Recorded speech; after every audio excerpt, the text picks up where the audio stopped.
Welcome to your final project instructions. Don't forget, the final project is worth about 25% of your final grade, so make sure you put that much effort into it.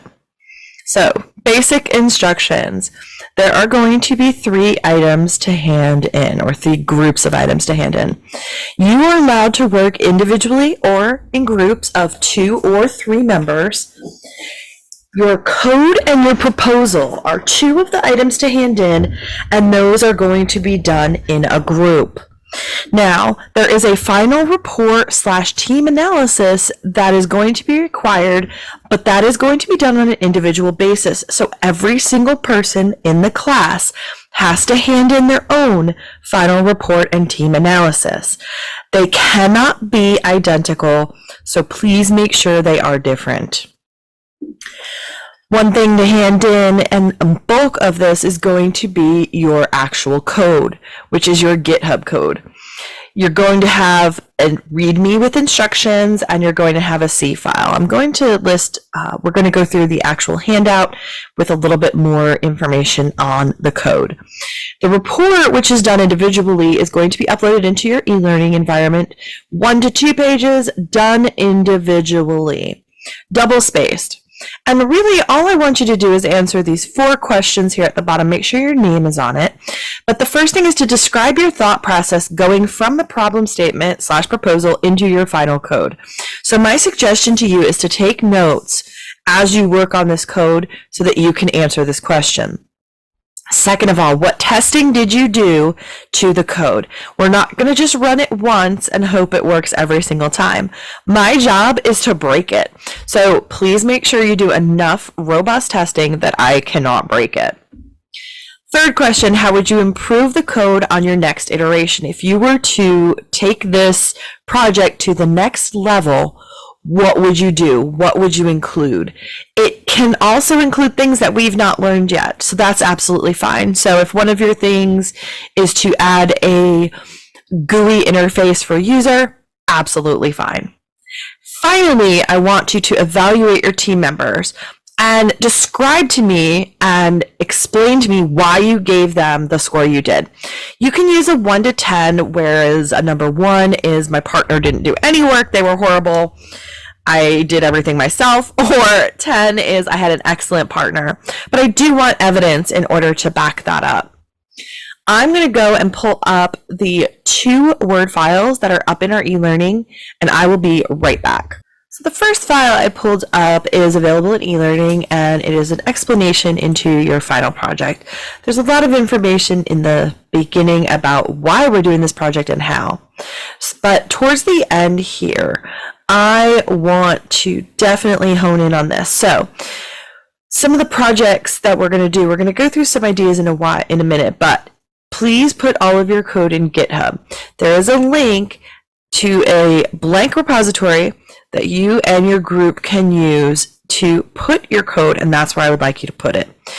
That repository has been indicated as a group project, so you can go in and sign up as a group and then work on that repository as a group, so all group members will have access.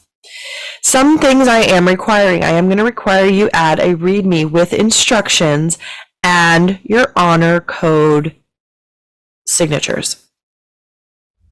You are going to have a C file or files, and your requirements for your program are the following. You need to have at least 1 string or character manipulation, 1 array, 1 loop, 1 decision, and you need to have at least 2 functions plus a main. So main is not included in those 2 that I'm requesting.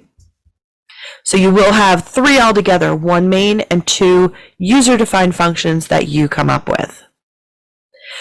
Again, your report should be done individually and uploaded into e-learning, 1 to 2 pages, and here are your questions. Now, let's get into some ideas for this project. So I've put up here some ideas that you can use. We can do a bank management system where you have the user enter in a balance or a withdrawal or deposits amounts, and you do some calculations. We can do a diary management system, which would be some text manipulation and saving text and things that you can do to actually record dates and times and things like that. Building security, you can do all kinds of things with that. A calendar, just a mini calendar. Remember, we're only trying to use things we've already learned. Birthday listing, unit converter. A unit converter is a very popular one, so you can convert from Fahrenheit to Celsius, kilometers to miles, whichever you would like. You can do a customer billing system. So you can put some things like a menu in there, like a drink, small, medium, large, a side item, an entree, things like that. You can offer discounts if you want. You can try to connect it with a database. That is absolutely up to you. We don't have to go that far. You can do some games. So you could do a snake game, which is kind of where it draws different characters randomly around. Or you could do a quiz type game where you're asking questions, where it's like a question and answer type thing. Almost like what you guys have to do on midterms and finals. You bring a question up. You can even put some answer choices to make it multiple choice. Or true and false. Here we can do some cyber management, or we can do some score displays. I've already had a few students contact me with score displays. If you're into baseball, you can do baseball statistics. If you're into soccer or football, you can do those types of statistics. And we've got a few extra ideas over here of an online voting system. So you can vote yes or no. You can have a list of voters. You can calculate who won an election. And finally, you can do like a bus reservation system. So you can reserve spots. You can have an indicated number. You can say we're sold out. And a few others that I've seen in the past have been movie theater tickets. So you've got a certain number that are children's prices, adult prices, and then senior prices, and how many of each ticket you're going to buy. I've seen things done with tracking fitness. I've seen things done with tracking calories where you eat things. So I really want you to think about what you are interested in and what you can automate and how you can put that into a program. If you're not interested in your topic, you're not going to want to do the program. So please make sure you pick something that is interesting to you. And if you need any help choosing a topic, please let me know.